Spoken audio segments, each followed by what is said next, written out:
Cumprimento a todos os meus irmãos com a paz de Jesus. Seja bem-vindo ao estudo da lição número 12, o desejado de todas as nações. Antes de iniciarmos, vamos orar. Pai querido que estás nos céus, na tua presença estamos em busca da tua bênção na nossa vida, em busca da direção do Espírito Santo na nossa vida. Derrama sobre nós o Espírito Santo, pois nós estamos suplicando neste momento em nome de Jesus, nosso Salvador. É em nome dele que pedimos. Amém. Queridos, a lição número 12, o desejado de todas as nações. Quem é ele? Quem é este desejado de todas as nações? Qual é o nome dele? Nós lemos em Ageu, no capítulo 2 de Ageu, e o verso 7. E farei tremer todas as nações, e virá o desejado de todas as nações, e encherei esta casa de glória, diz o Senhor dos Exércitos. Deus está falando do Messias, o desejado de todas as nações, o Santo de Israel, aquele que nós poderemos chamar de Jesus, santo e venerável, a estrela da manhã, o lírio do vale, o cordeiro leão, o nosso Salvador. Este é o desejado de todas as nações. Este é o desejado na minha vida. É o que eu mais desejo, é ver o rosto de Jesus, estar junto dele. Qual é o seu maior desejo, meu querido irmão, minha querida irmã? O verso áudio é: as nações se encaminham para a sua luz, ó Jerusalém, e os reis são atraídos para o resplendor do seu amanhecer. Isaías 60 e o verso 3. A religião de Jesus Cristo é a única religião que nos ensina a olhar para frente e não para trás. Nos ensina a olhar para cima e não para baixo. A religião de nosso Senhor Jesus Cristo é a única que nos ensina a olhar para fora e não para dentro.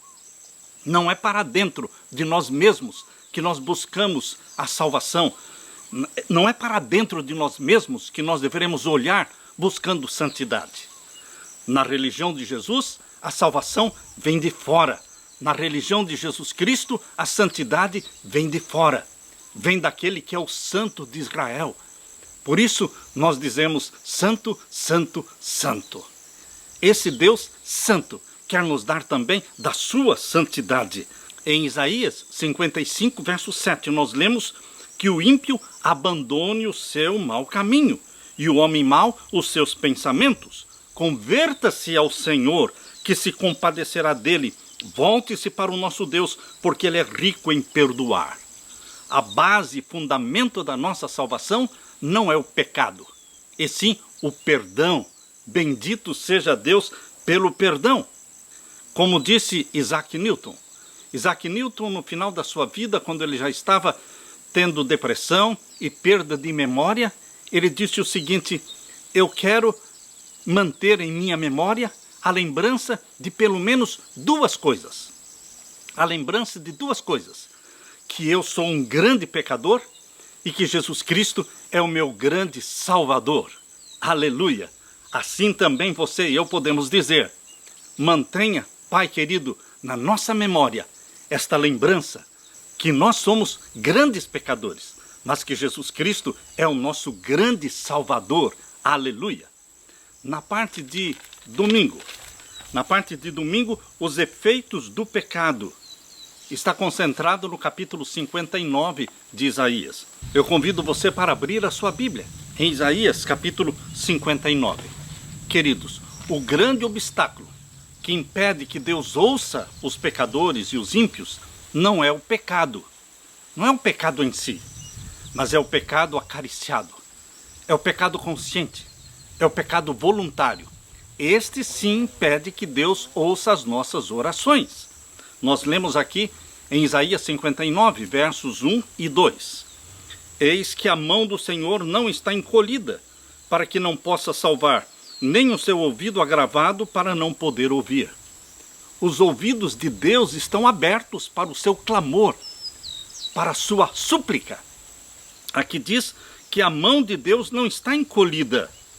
e que o ouvido dele não está fechado para nos ouvir. E o verso 2 explica por que muitas vezes Deus então não nos ouve. Verso 2: mas as vossas iniquidades fazem divisão entre vós e o vosso Deus, e os vossos pecados encobrem o seu rosto de vós para que não vos ouça. O que é que impede Deus de nos ouvir? Não é o pecado em si, porque nós somos pecadores, nós temos natureza pecaminosa, mas não é isso que impede que Deus nos ouça, porque Jesus disse: eu vim buscar e salvar o perdido, o pecador.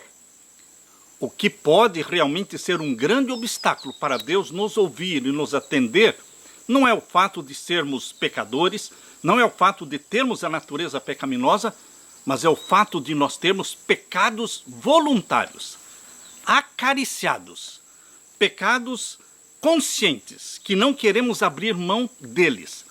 Então, neste caso, os nossos pecados voluntários, conscientes, planejados, eles impedem que Deus nos ouça. Deus escolheu ignorar seu povo não porque esse fosse o desejo do seu coração, mas porque as iniquidades faziam separação entre as pessoas e o seu Deus. Exatamente como está em Isaías 59, verso 2. Essa é uma das declarações mais fortes da Bíblia a respeito do efeito do pecado no relacionamento divino-humano. Isaías passou o restante do capítulo 59 detalhando este argumento que é visto em toda a história da humanidade. O pecado destrói o nosso relacionamento com Deus e, portanto, leva-nos para a eterna ruína. Não porque o pecado afasta Deus de nós, mas porque o pecado voluntário, nosso, consciente, nos afasta do Senhor, nos faz fugir do Senhor. Vocês se lembram de Adão e Eva no Jardim do Éden? Eles fugiram do Senhor, porque eles tinham um pecado não confessado. Em vez deles correrem para o Senhor e confessarem os pecados, eles fugiram do Senhor. Abra a Bíblia em Gênesis capítulo 3. Gênesis capítulo 3, aqui nós vemos no verso 8. Gênesis capítulo 3 e o verso 8. E ouviram a voz do Senhor Deus que passeava no jardim pela viração do dia. À tardezinha, na hora do pôr do sol, é quando acaba um dia e inicia outro dia. Segundo a Bíblia, é assim. Foi nesse horário que Jesus, o Deus Filho, porque o Deus Pai nunca foi visto por ninguém. Toda a comunicação entre o céu e a terra é através do Filho, Jesus. E ele apareceu lá no Jardim do Éden na viração do dia. E aqui diz que Adão se escondeu e a sua mulher também da presença do Senhor Deus entre as árvores do jardim. O pecado consciente, o pecado voluntário, ele nos separa de Deus. O que nos separa de Deus não é a nossa natureza pecaminosa, porque todos nós temos a natureza pecaminosa. Todos pecaram. Todos estão destituídos da glória de Deus. Não há nenhum justo sequer que faça o bem e nunca peque. Mas quando nós insistimos em continuar praticando aqueles pecados que o Espírito Santo já nos convenceu deles, então isto desagrada a Deus. Não é um pecado por ignorância, não é um pecado involuntário que muitas vezes nós praticamos, mas são os pecados voluntários. Tomemos muito cuidado com esses pecadinhos que nós já sabemos que desagradam a Deus. E nós insistimos em praticá-los. O pecado é primariamente uma rejeição de Deus, um afastamento dele. O pecado nos separa de Deus, não porque o Senhor não alcance o pecador. Certamente, toda a Bíblia é praticamente o relato de Deus buscando salvar e alcançar o pecador. Mas porque o pecado nos leva a rejeitar a obra de Deus a nosso favor, a sua oferta divina. Por esta razão, é muito importante que não toleremos nenhum pecado voluntário em nossa vida. Quando você pede para que o Espírito Santo lhe mostre os pecados que você tem e que estão impedindo o seu relacionamento com Deus, o Espírito Santo vai mostrar sim. O Espírito Santo nos mostra e o Espírito Santo nos dá também o arrependimento e o Espírito Santo nos leva à confissão e ao abandono desses pecados. Queridos, bendito seja Deus em sua misericórdia. Ele tem os seus ouvidos abertos e a sua mão não está encolhida para aqueles que se aproximam dele em arrependimento e confissão. Ele se aproxima destas pessoas com misericórdia e com perdão. Aleluia. Na parte de segunda-feira, quem é perdoado? Quem é perdoado? Qual é a pessoa, qual é o pecador que Deus não perdoa? Deus perdoa todos os pecadores. A Bíblia diz, Jesus Cristo diz que só existe um pecado que Deus não perdoa, que é o pecado contra o Espírito Santo.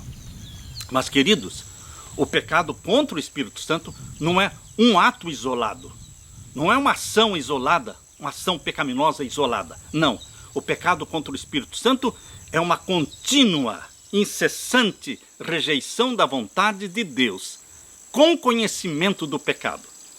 É um pecado que nós praticamos voluntariamente e nós não queremos abrir mão deles. Estes pecados voluntários vão nos afastando de Deus, enfraquecendo a voz do Espírito Santo. Por isso diz aqui em Hebreus, abra sua Bíblia, em Hebreus o capítulo 10. Hebreus o capítulo 10. Aqui nós vemos no verso 26. Hebreus capítulo 10 e o verso 26. Porque se pecarmos voluntariamente depois de termos recebido o conhecimento da verdade, já não resta mais sacrifício pelos pecados. Quando já não resta mais sacrifício pelos pecados?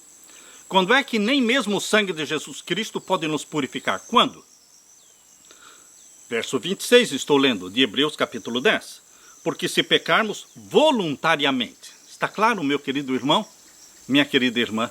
Se pecarmos voluntariamente, depois de termos recebido o conhecimento da verdade, então já não resta mais sacrifício pelos nossos pecados. Você pode estar pensando, então, como vou fazer esses pecados voluntários que eu já pratiquei? Você confessa a Deus. Quando você confessa, você é perdoado. Mas se você continuar vivendo na prática destes pecados e não confessando, não tomando a decisão de abandoná-los, o sangue de Jesus Cristo não vai cobri-lo. O sangue de Jesus Cristo, a graça do nosso Senhor Jesus, não vai cobrir pecados não confessados, não abandonados. Por isso, queridos, muitos estão entristecendo o Espírito Santo porque eles decidem continuar vivendo uma vida pecaminosa. Para estes, diz aqui o verso 27, mas uma certa expectação horrível de juízo e ardor de fogo que há de devorar os adversários. Para estes que se agarram ao pecado, eles serão consumidos juntamente com o pecado. Deus ama o pecador, mas Deus odeia o pecado. Mas quando o pecador se agarra ao pecado e não quer largar do pecado, ele será consumido juntamente com o pecado. Agora vamos abrir a Bíblia em Isaías capítulo 59. Isaías capítulo 59, vamos ler agora a partir do verso 3. A partir do verso 3. Aqui nós lemos. Porque as vossas mãos estão contaminadas de sangue, e os vossos dedos de iniquidade, os vossos lábios falam falsamente, e a vossa língua pronuncia perversidade. Quando é que Deus não nos perdoa?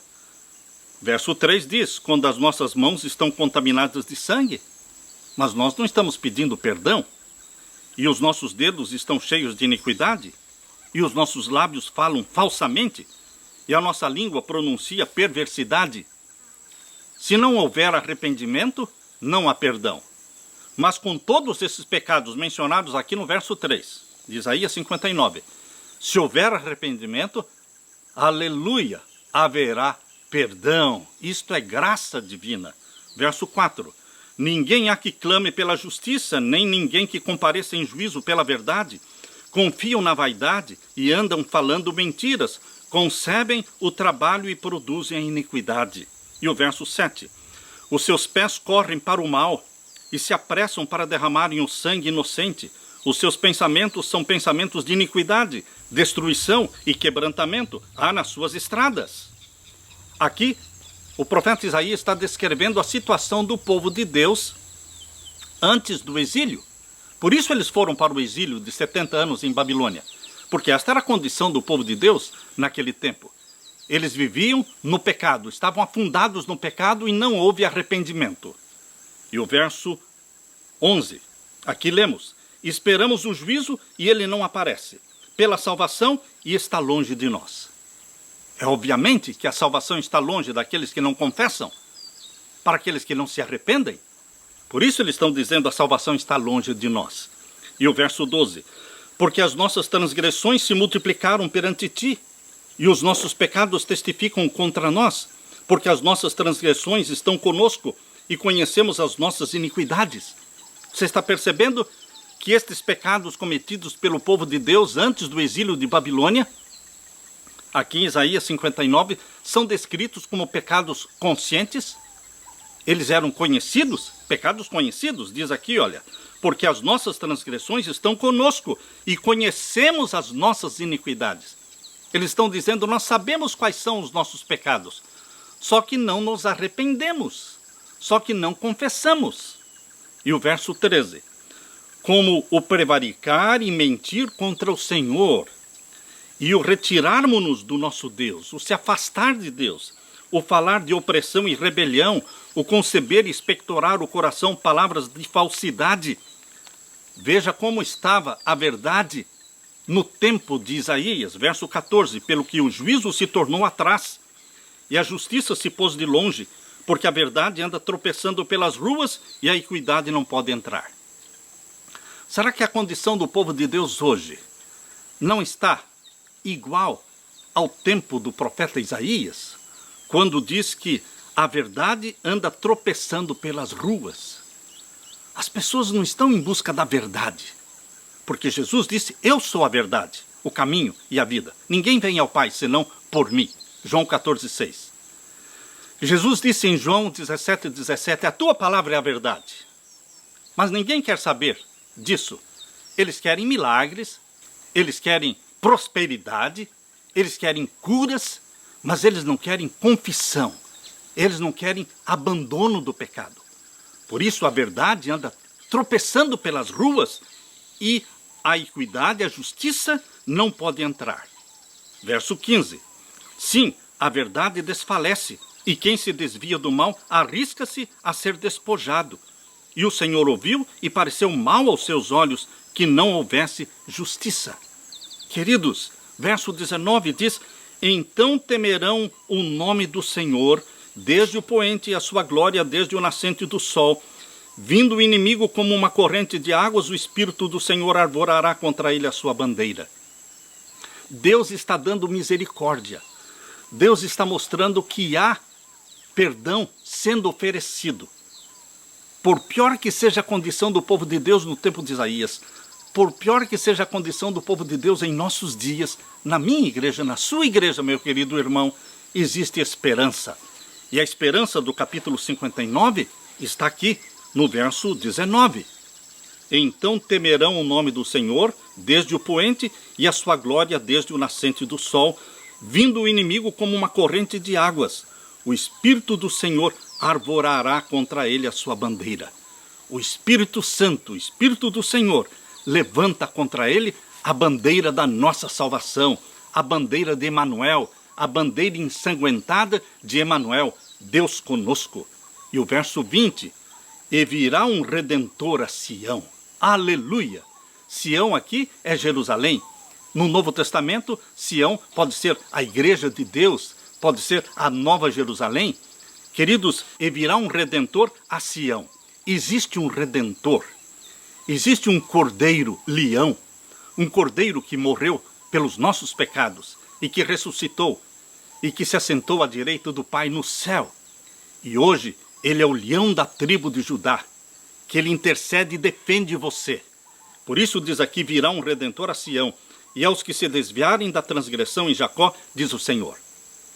Para aqueles que se desviam da transgressão, para aqueles que se arrependem, para aqueles que confessam o pecado, existe graça.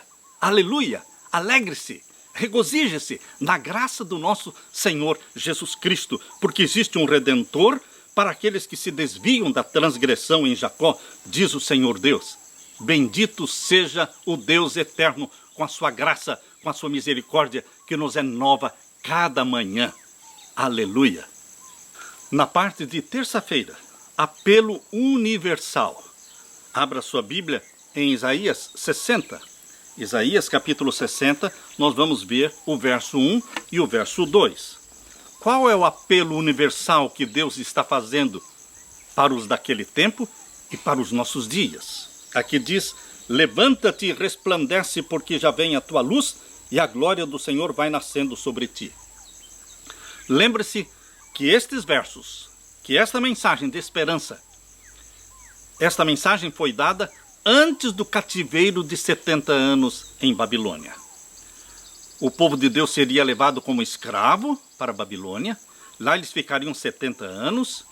Foram milhares deles, entre eles foram Daniel e os seus companheiros. Mas, queridos, Deus está dizendo: eu não esqueci de vocês. Eu vou trazê-los de volta. E vocês vão brilhar como luz no meio das trevas. Por isso Deus dá esta mensagem de esperança para nós hoje ainda. A Bíblia diz em Apocalipse 3 que a igreja é morna, que a igreja está se relacionando com o mundo. Os filhos de Deus, em vez de estarem se assemelhando mais e mais a Jesus Cristo, muitas vezes estamos nos assemelhando, nos igualando ao mundo, permitindo que o mundo entre na nossa vida, no nosso lar, na nossa igreja. Mas Deus dá esperança para nós que vivemos em trevas. Diz aqui capítulo 60, verso 1, levanta-te, não se acomode, não fique caído, levanta-te, resplandece, vós sois a luz do mundo. A luz que brilha do rosto de Jesus reflete no seu rosto. É impossível não testemunhar. É impossível esconder que você ama Jesus, que você é cristão, que você é um genuíno filho de Deus. É impossível. Isto sai pelos seus poros. Isto aparece nas suas ações, nas suas transações. Isto vai aparecer que você é um filho de Deus, misericordioso, justo, honesto, transparente. Levanta-te, resplandece, porque já vem a tua luz. E a nossa luz é Jesus Cristo. Eu sou a luz do mundo, disse Jesus. É Ele que brilha sobre nós. E a glória do Senhor vai nascendo sobre ti. Mensagem linda e confortante. Verso 2. Porque eis que as trevas cobriram a terra, e a escuridão cobriram os povos. Mas sobre ti o Senhor virá surgindo, e a sua glória se verá sobre ti. Queridos, Jesus Cristo colocou você como um luzeiro neste mundo. Você é a carta aberta de nosso Senhor Jesus Cristo. Uma carta aberta lida por todos os homens. As pessoas olham para você buscando conhecer em você Jesus Cristo. E muitos cristãos dizem: não olhe para mim, olhe para Jesus. Jesus colocou você no mundo, meu irmão, para que as pessoas olhem para você. Você é como um modelo que está dentro de uma vitrine. Todos que passam olham para o modelo que está dentro da vitrine. Estão ali para serem vistos. Os cristãos foram colocados no mundo para serem vistos. Não se coloca uma luz debaixo do alqueire. Não se esconde uma cidade edificada sobre um monte. Você é a luz do mundo. Você é o sal da terra. Nós temos que nos misturar com a multidão dos pecadores e mostrar que ter Jesus Cristo, ser de Jesus Cristo, ter sido gerado pelo Espírito Santo faz diferença sim. Porque nós fazemos diferença neste mundo de trevas. Trevas doutrinárias, trevas teológicas, uma confusão religiosa, uma pandemia que afeta o mundo inteiro. O mundo está se desmoronando e as pessoas precisam de esperança. Onde elas vão buscar esta esperança? Na palavra de Deus e na vida dos fiéis filhos de Deus.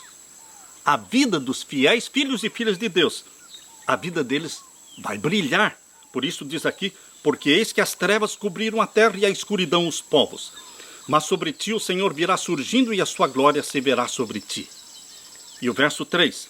E as nações caminharão à tua luz, e os reis ao resplendor que te nasceu. Queridos, assim como Abraão intercedeu por Ló, lá em Sodoma, Abraão intercedeu por Ló. Se existirem 50, se existirem 45, se existirem 40, se existirem 30 justos lá dentro da cidade, o Senhor vai destruir? E Deus dizia para Abraão: não, não vou destruir. Por quê, queridos? Porque Deus preserva a humanidade por causa do remanescente fiel que existe no planeta Terra. Você é o sal da terra. Você está preservando o mundo para que não seja totalmente destruído agora. Assim também, queridos, aqui diz, as nações caminharão à tua luz.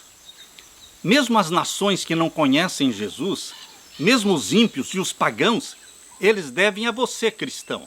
Eles devem a você, remanescente de Deus, a vida deles, a proteção, o sol que nasce sobre todos, a chuva que cai sobre todos. Eles devem a vocês, os remanescentes de Deus, a nós. Porque é por amor ao remanescente fiel de Deus na terra que Deus ainda não destruiu tudo e todos.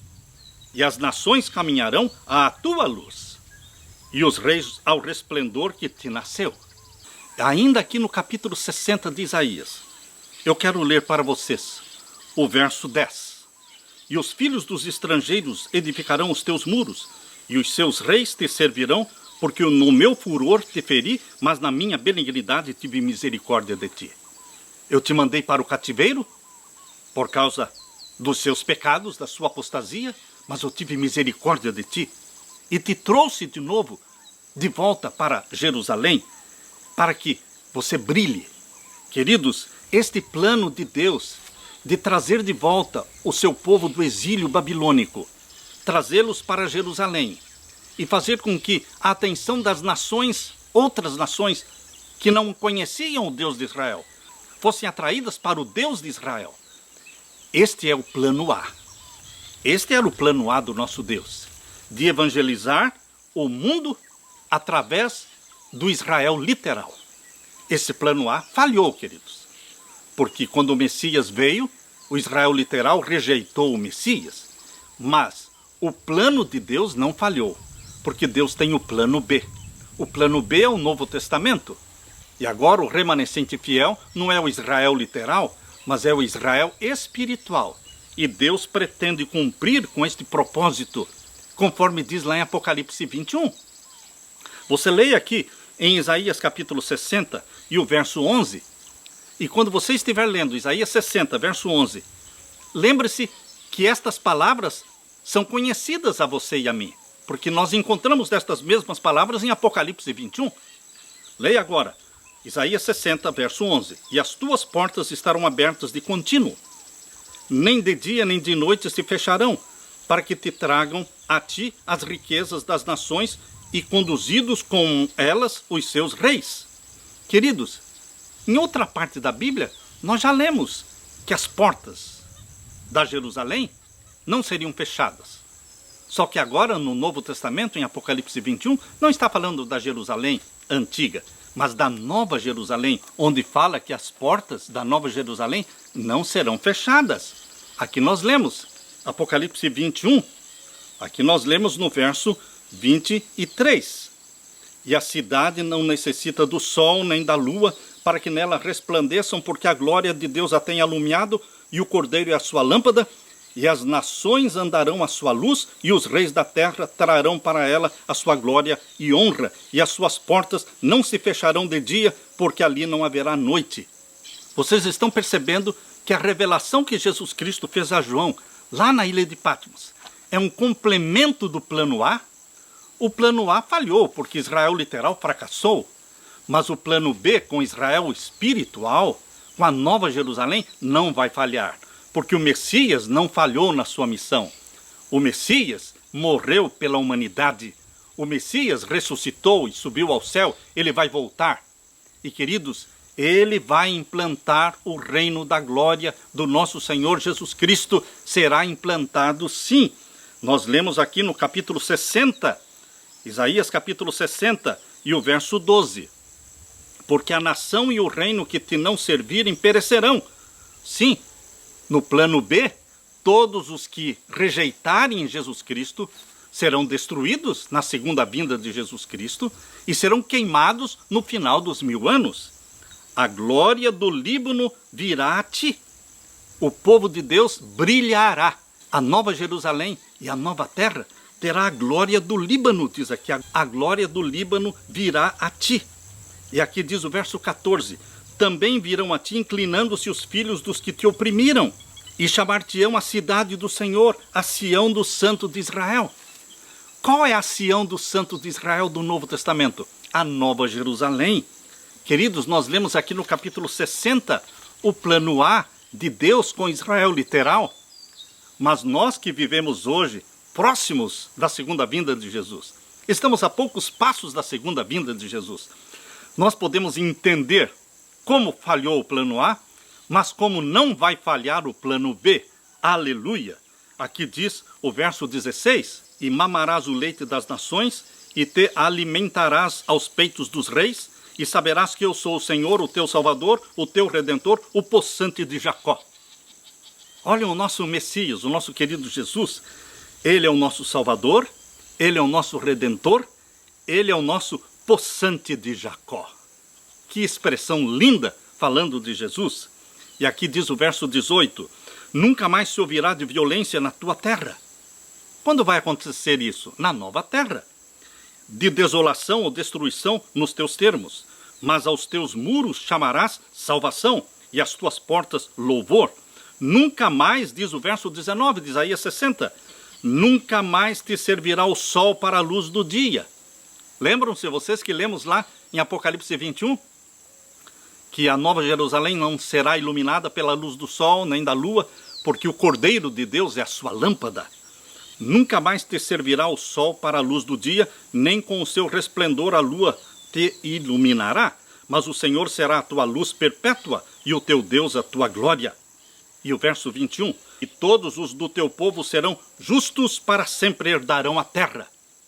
Que terra nós vamos herdar? A nova terra. Bem-aventurados os mansos, porque eles herdarão a terra. Serão renovos por mim plantados, obras das minhas mãos, para que eu seja glorificado. Queridos, aqui vemos claramente o plano A que falhou e o plano B que será implantado pelo poder do nosso Senhor Jesus Cristo. Toda a glória seja dada ao Cordeiro e ao leão da tribo de Judá. Aleluia! Na parte de quarta-feira, o ano aceitável do Senhor. Abra sua Bíblia agora em Isaías, capítulo 61. Isaías, capítulo 61, nós vamos ver o verso 1 e o verso 2. O Espírito do Senhor, Jeová, está sobre mim, porque o Senhor me ungiu para pregar boas novas aos mansos, enviou-me a restaurar os contritos de coração, a proclamar liberdade aos cativos e a abertura de prisão aos presos. Esta é uma profecia messiânica. Está falando da missão de Jesus na terra. Jesus cumpriu fielmente esta missão. Tudo o que a profecia diz que ele faria, ele fez. Exatamente como diz o verso 1.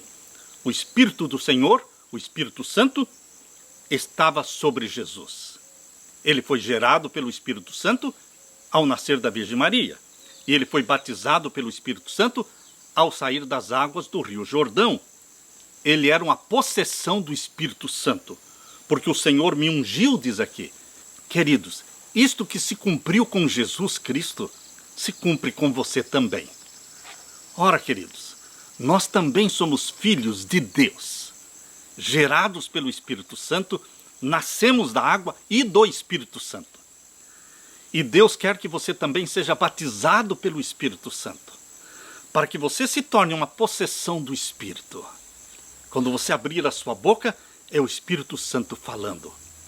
Quando você agir com as suas mãos, é o Espírito Santo agindo. Você será uma possessão do Espírito Santo. Você será um homem de Deus, uma mulher de Deus. E aqui diz que Jesus cumpriu com a sua missão e nós vamos cumprir com a missão que Jesus nos deu, de iluminarmos o mundo. Aqui diz que Jesus pregava as boas novas aos mansos e Jesus Cristo restaurava os contritos de coração e proclamava a liberdade aos cativos e a abertura de prisão aos presos. E o que é que você e eu fazemos quando estamos pregando o Evangelho? Estamos cumprindo com esta profecia também. E o verso 2. A apregoar o ano aceitável do Senhor. Jesus Cristo veio com a missão de pregar o ano aceitável do Senhor. Quando você lê essa expressão, o ano aceitável do Senhor, lembre-se do jubileu. Eles contavam 7 semanas de anos, ou seja, 49 anos eram contados. E quando chegava o 50º ano, 50 anos, era chamado de o ano aceitável do Senhor. O que acontecia neste ano jubileu? O 50º ano. Neste ano, todas as dívidas eram perdoadas. Neste ano, todas as herdades e propriedades que foram perdidas pela família por má administração, muitos se venderam como escravos, perderam as propriedades. Mas, queridos, no ano aceitável do Senhor, eles contavam 49 anos, e no 50º ano era o ano em que as propriedades voltavam para as famílias originalmente. Queridos, Deus não somente perdoava os pecados neste 50º ano, mas Ele liberava e perdoava as dívidas também, devolvia as terras. Jesus Cristo chama de o ano aceitável do Senhor aquilo que Ele veio para fazer na terra. Quando Jesus iniciou seu ministério, Ele estava iniciando o ano aceitável do Senhor. Jesus trouxe liberdade para os cativos, perdão para os pecadores. Jesus Cristo está aqui para nos devolver a propriedade que nós perdemos. Qual é a propriedade que nós perdemos? Deus deu a terra para os seus filhos. A terra, diz Deus, eu dei aos filhos dos homens. Mas Satanás, ele sequestrou esta terra. E Jesus Cristo veio para redimir a terra, para devolver para você aquilo que é seu. Isto será devolvido a você. Quando você possuir a terra, na Nova Jerusalém, na nova terra, Jesus Cristo estará cumprindo com esta missão na sua vida, o ano aceitável do Senhor. Porém, o perdão já nos é dado agora. A libertação já nos é dada agora. O ano aceitável do Senhor veio através de Jesus Cristo e chegou até você, porque você conhece Jesus. Você conhece o Cordeiro de Deus, a graça divina. O ano aceitável do Senhor é o ano da libertação em Jesus Cristo. Esse ano aceitável do Senhor é um ano contínuo, desde que Jesus implantou o reino da graça. Desde que Jesus implantou o reino da graça, até hoje, nós estamos vivendo no ano aceitável do Senhor. Por isso, queridos, ali no Evangelho de Lucas, capítulo 4, e o verso 16 a 21, Lucas capítulo 4, versos 16 a 21, fala que esta profecia se cumpriu, e ela está se cumprindo ainda na minha e na sua vida. Abra sua Bíblia, Lucas capítulo 4, e os versos 16 a 21. Aqui nós lemos: E chegando a Nazaré, onde fora criado, entrou num dia de sábado, segundo o seu costume, na sinagoga, e levantou-se para ler. E foi-lhe dado o livro do profeta Isaías. E quando abriu o livro, achou o lugar em que estava escrito: O Espírito do Senhor é sobre mim. Quando Jesus Cristo entrou na sinagoga, num dia de sábado, era o costume dele ir todos os sábados à igreja, à sinagoga. Se Jesus estivesse andando na terra hoje, e se você estivesse caminhando com Jesus Cristo, segunda, terça, quarta, quinta, sexta, quando chegasse no sábado, e você dissesse: eu não quero me separar, nem me distanciar de Jesus, você iria com Jesus à sinagoga, no sábado, porque era o costume de Jesus todos os sábados estar na igreja. É assim até hoje, meu querido irmão. Quando você vai à igreja aos sábados, você não está indo sozinho. Você está sendo acompanhado pelos anjos de Deus e por Jesus Cristo. Queridos, aqui diz que Jesus Cristo, indo à sinagoga em Nazaré, onde fora criado, entrou na sinagoga segundo o seu costume, e foi-lhe dado o livro do profeta Isaías. E Jesus abriu exatamente em Isaías capítulo 61, e leu o que nós acabamos de ler com você. E aqui em Lucas capítulo 4 mostra que esta profecia se cumpriu. O ano aceitável do Senhor começou quando Jesus Cristo iniciou seu ministério na terra. Aleluia! Aqui diz: e foi-lhe dado, verso 17, e foi-lhe dado o livro do profeta Isaías, e quando abriu o livro achou o lugar em que estava escrito: O Espírito do Senhor é sobre mim, pois que me ungiu para evangelizar os pobres, enviou-me a curar os quebrantados de coração, a apregoar liberdade aos cativos e dar vista aos cegos, e pôr em liberdade os oprimidos, e anunciar o ano aceitável do Senhor. E cerrando o livro, fechando o livro, tornando-o a dar ao ministro, assentou-se, e os olhos de todos na sinagoga estavam fitos nele. Então começou a dizer-lhes: hoje se cumpriu esta escritura em vossos ouvidos. Hoje se cumpriu esta profecia, feita 700 anos antes de eu nascer. Jesus disse: está se cumprindo hoje esta profecia. O ano aceitável do Senhor está aqui, trazendo perdão, libertação, salvação. O ano aceitável do Senhor chegou também para você, meu querido irmão. Agarre-se a Jesus Cristo. Ame a Jesus Cristo. Confesse a Jesus Cristo os seus pecados. Jesus Cristo veio para perdoar. A salvação nossa está fundamentada não nos pecados que praticamos, mas no perdão que Jesus nos dá. É o ano aceitável do Senhor batendo à sua porta. Regozije-se e salve-se em Jesus Cristo. Aleluia. Na parte de quinta-feira, o dia da vingança do nosso Deus. Agora vamos ler Isaías 61 e o verso 2. Abra sua Bíblia. Isaías 61 e o verso 2. Aqui nós lemos. Acompanhe comigo. Verso 2. A apregoar o ano aceitável do Senhor e o dia da vingança do nosso Deus, e a consolar todos os tristes. Você já percebeu que quando Jesus Cristo pegou o livro do profeta Isaías, lá na sinagoga em Nazaré, no dia de sábado, volte lá para Lucas capítulo 4, volte lá para Lucas capítulo 4, e vamos ver aqui exatamente como aconteceu. Lucas capítulo 4, nós vamos ver aqui agora a partir do verso 16. Aqui nós lemos: e chegando a Nazaré, onde fora criado, entrou num dia de sábado, segundo seu costume, na sinagoga, e levantou-se para ler. E foi-lhe dado o livro do profeta Isaías, e quando abriu o livro, achou o lugar em que estava escrito: o Espírito do Senhor é sobre mim, pois que me ungiu para evangelizar os pobres, e enviou-me a curar os quebrantados do coração, a apregoar liberdade aos cativos, a dar vista aos cegos, e pôr em liberdade os oprimidos, e anunciar o ano aceitável do Senhor. Jesus leu até esta parte. Intencionalmente, Jesus Cristo não leu sobre a vingança do nosso Deus. Porque Isaías 61, verso 2, não fala somente sobre o ano aceitável do Senhor. Fala também da vingança do nosso Deus. Só que Jesus intencionalmente não abordou e não falou sobre a vingança do nosso Deus. Por quê? Porque o dia da vingança de Deus, a estranha obra de Deus, que será a destruição dos ímpios, Satanás será queimado, os demônios serão queimados no final dos 1000 anos. Todos os ímpios serão queimados. Esta vingança do nosso Deus ainda não se cumpriu. Por isso Jesus deixou de fora esta parte da profecia. Ele só leu sobre a misericórdia de Deus e o ano aceitável do Senhor. De modo deliberado, específico, Jesus evitou ler as seguintes palavras do verso 2 de Isaías 61. O dia da vingança do nosso Deus.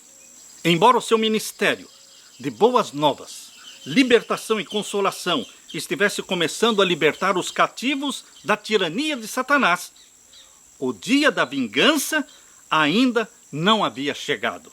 Em Mateus capítulo 24, Jesus profetizou que os juízos divinos viriam no futuro. Mas agora, durante os 3 anos e meio de ministério de Jesus na terra, ele estava cumprindo a profecia do ano aceitável do Senhor. Em Isaías 61, o dia da vingança é o grande e terrível dia do Senhor. Exatamente como diz em Joel, capítulo 2, verso 31. Abra sua Bíblia em Joel, capítulo 2 e o verso 31. Aqui nós lemos. Joel, capítulo 2, verso 30 e 31. E mostrarei prodígios no céu, na terra, sangue e fogo e colunas de fumo. O sol se converterá em trevas e a lua em sangue, antes que venha o grande e terrível dia do Senhor. O dia da vingança está no futuro. Ele virá. A graça e a misericórdia de Deus não é uma graça sem limites. Ela tem limites. Um dia a porta da arca de Noé foi fechada. Um dia o fogo e enxofre desceu do céu e destruiu Sodoma e Gomorra. Queridos, a porta da graça não ficará aberta eternamente. Um dia ela vai se fechar e virá então a vingança do nosso Deus, a estranha obra do nosso Deus, que é de destruir os ímpios, Satanás e os demônios. Por isso diz aqui que isto vai acontecer no futuro. Verso 30, estou lendo Joel capítulo 2, vamos ler a partir do verso 28. Joel 2, a partir do verso 28. E há de ser que depois derramarei o meu espírito sobre toda a carne, e os vossos filhos e vossas filhas profetizarão, os vossos velhos terão sonhos, os vossos mancebos jovens terão visões. Isto já se cumpriu na primeira vinda de Cristo? Sim. Isto vai se cumprir na segunda vinda de Jesus. O Espírito Santo será derramado. Naquele tempo, na primeira vinda de Jesus, lá quando a igreja começou no primeiro século, foi o derramamento do Espírito Santo chamado de chuva temporã do Espírito Santo. Milhares se converteram num dia. Mas agora, um pouquinho antes da segunda vinda de Jesus, será o derramamento do Espírito Santo chamado de a chuva serôdia do Espírito Santo. Esta profecia vai se cumprir de novo, tem dupla aplicação. Vou ler de novo o verso 28 de Joel 2. E há de ser que depois derramarei o meu espírito sobre toda a carne. E os vossos filhos e vossas filhas profetizarão. Queridos, existem profetas falsos, profetisas falsas, mas existem profetas verdadeiros e profetisas verdadeiras. Nós não poderemos descartar e desprezar todo sonho, toda visão que Deus estiver dando para os seus filhos na terra. Nós deveremos ouvir, deveremos avaliar, nós deveremos comparar com o que Deus diz na sua palavra, a Santa Bíblia. Nós poderemos discernir se a visão, se o sonho, se a profecia veio de Deus ou não. Aqui diz claramente que os filhos de Deus será derramado o Espírito Santo sobre eles. E aqui diz, os filhos e filhas profetizarão, e os velhos terão sonhos, e os jovens terão visões. Você acredita nesta profecia? Assim será em nossos dias. Nós estamos vivendo nos últimos dias. Isto vai acontecer. E o verso 29, também sobre os servos e sobre as servas naqueles dias derramarei o meu espírito. Nós estamos vivendo no tempo do derramamento do Espírito Santo em forma da chuva serôdia. É para os nossos dias esta profecia. Por isso eu insisto e persisto em falar, clame pelo batismo do Espírito Santo. Não viva na prática de pecados conhecidos, meu irmão. Abandone os pecados voluntários. Abandone os pecados planejados. Rompa com os pecados na sua vida. Busque a santidade de Jesus. E com a santidade de Jesus virá também o batismo do Espírito Santo. Porque isto vai acontecer em nossos dias. Verso 30. E mostrarei prodígios no céu. Quando? Agora, no tempo do fim. Aqueles sinais no sol, na lua, nas estrelas. Você pode pensar, bom, isto já aconteceu, mas é dupla aplicação. Também vai acontecer de novo. Queridos, se o derramamento do Espírito Santo, mencionado aqui em Joel capítulo 2, tem dupla aplicação, por que os sinais no sol, na lua, nas estrelas também não teria dupla aplicação? Está no mesmo capítulo de Joel. O sinal na lua, no sol, nas estrelas ocorreu, sim, lá em 1755, 1780 e 1833, anunciando a chegada do juízo dos mortos, que começou em 1844. Mas agora, meu querido irmão, minha querida irmã, regozije-se. Agora, Deus derramará o Espírito Santo de uma forma maravilhosa, chamada chuva serôdia. E novamente os sinais serão vistos nos céus. Diz aqui o verso 30, mostrarei prodígios no céu. Acredite nisso. A geração que assistir os prodígios de Deus no céu, sinais no sol, na lua, nas estrelas, esta mesma geração verá Jesus Cristo voltando em glória e majestade. Esta mesma geração será batizada pela chuva serôdia do Espírito Santo. Mostrarei prodígios no céu e na terra sangue, fogo e colunas de fumo. O sol se converterá em trevas e a lua em sangue, antes que venha o grande e terrível dia do Senhor. É a segunda vinda de Jesus, quando os ímpios serão fulminados pelo resplendor da glória de Jesus Cristo. Eles serão queimados no final dos 1000 anos. Mas os ímpios que estiverem vivos agora na segunda vinda de Jesus, eles serão fulminados pelo resplendor da vinda de Cristo. A glória que existe no rosto de Cristo, os santos de Deus, o remanescente fiel de Deus, ao contemplar Cristo vindo em glória e majestade, aquela glória de Jesus Cristo incide sobre eles, e eles são transformados de mortais para imortais. Mas esta mesma glória que incide sobre os ímpios, destrói os ímpios, fulmina os ímpios. E Deus então arrebata a sua igreja para o céu. Passaremos 1000 anos no céu. No final dos 1000 anos, desceremos com Jesus e a Nova Jerusalém para a terra. E os ímpios ressuscitam. E então, conforme diz Apocalipse 20, verso 9 e verso 10, eles cercarão a Nova Jerusalém, mas descerá fogo e enxofre do céu, e queimará os ímpios e Satanás, a besta e o falso profeta. Queridos, todos serão exterminados. E Jesus cria, conforme diz em Apocalipse 21, um novo céu e uma nova terra. Queridos, este é o dia da vingança do nosso Senhor Jesus Cristo. O dia da vingança do nosso Senhor Jesus Cristo muitas vezes é esquecido pelos pregadores. Mas leia Apocalipse 19. Leia aqui em Apocalipse 19 e veja o dia da vingança do nosso Senhor Jesus Cristo. Eu leio com você Apocalipse 19, verso 11. E vi o céu aberto, e eis um cavalo branco, e o que estava sentado sobre ele chama-se Fiel e Verdadeiro, e julga e peleja com justiça. É Jesus Cristo, sobre um cavalo branco. Cavalo branco representa o povo de Deus. E o cavaleiro é Jesus Cristo.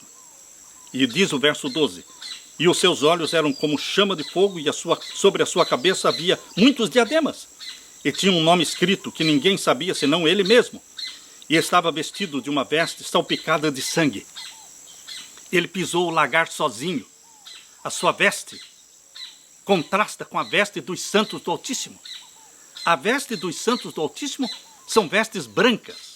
Brancas, diz aqui em Apocalipse 19, e o verso 8. Diz aqui, e foi-lhe dado, falando dos salvos, dos santos do Altíssimo, verso 8 diz, e foi-lhe dado que se vestisse de linho fino, puro e resplandecente, porque o linho fino são as justiças dos santos. Estão percebendo que o povo de Deus, o remanescente fiel, estará vestido de linho fino, puro e resplandecente. Mas em contraste com a veste dos santos, está a veste salpicada de sangue de Jesus Cristo, do capítulo 19, lemos aqui o verso 13, e estava vestido de uma veste salpicada de sangue. É o preço que ele pagou. É a luta com o pecado, com Satanás.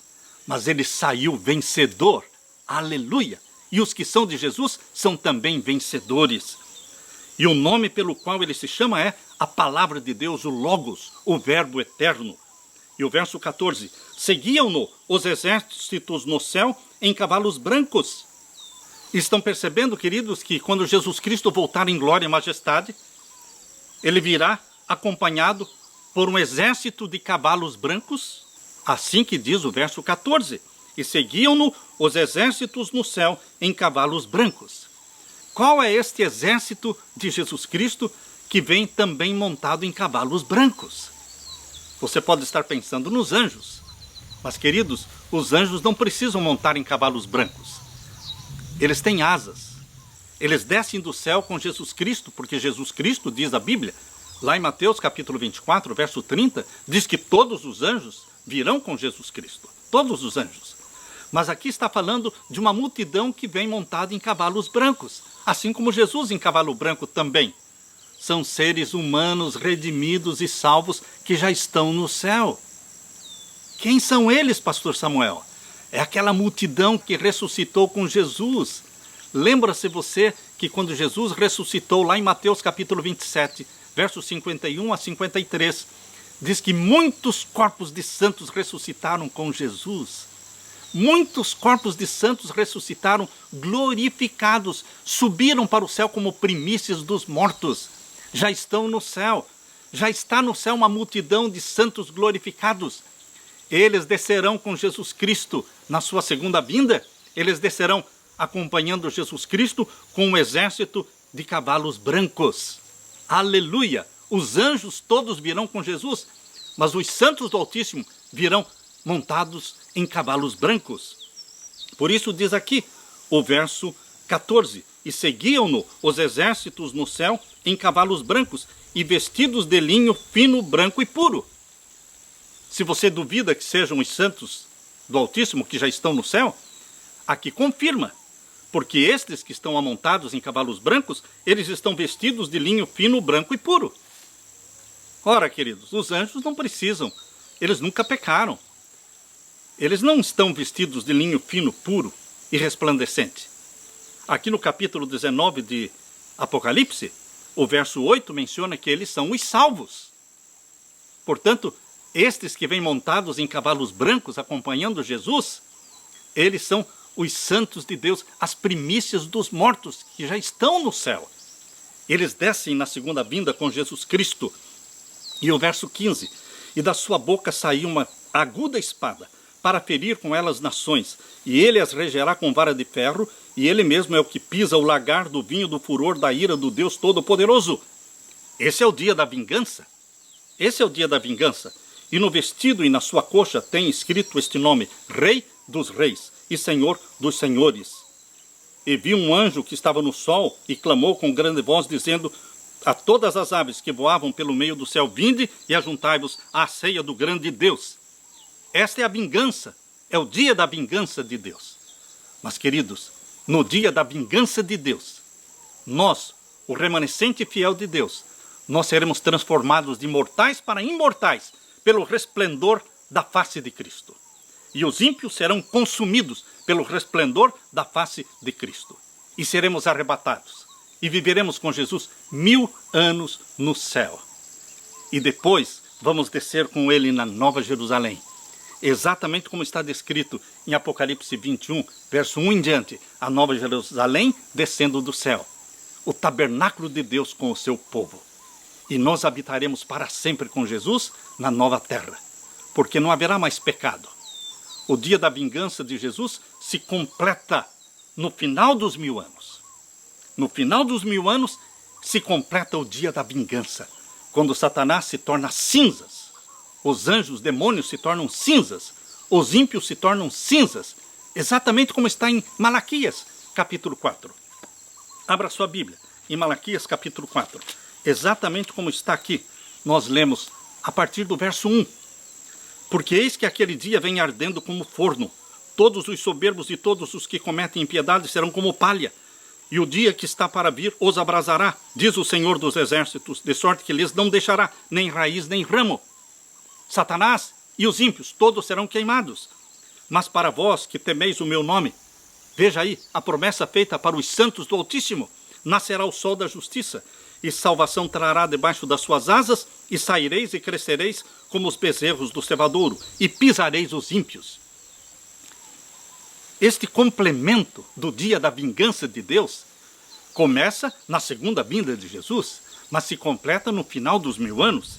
Pisareis os ímpios, porque se farão como cinzas debaixo das plantas de vossos pés, naquele dia que farei, diz o Senhor dos Exércitos. Mas para você, nasce o sol da justiça. Para você, é Jesus Cristo habitando conosco. O tabernáculo de Deus conosco é a Nova Jerusalém, e nós vamos adorá-lo de sábado em sábado, de lua nova em lua nova, por toda a eternidade. Meu querido irmão, alegre-se com esta bendita promessa do nosso Senhor Jesus Cristo. Regozije-se nela. Busque cada dia o batismo do Espírito Santo. Viva uma vida diária de confissão, de arrependimento, buscando a santidade do nosso Senhor Jesus Cristo. Eu deixo com você esta bênção de Jesus e a paz de Jesus. Em nome de Jesus. Amém.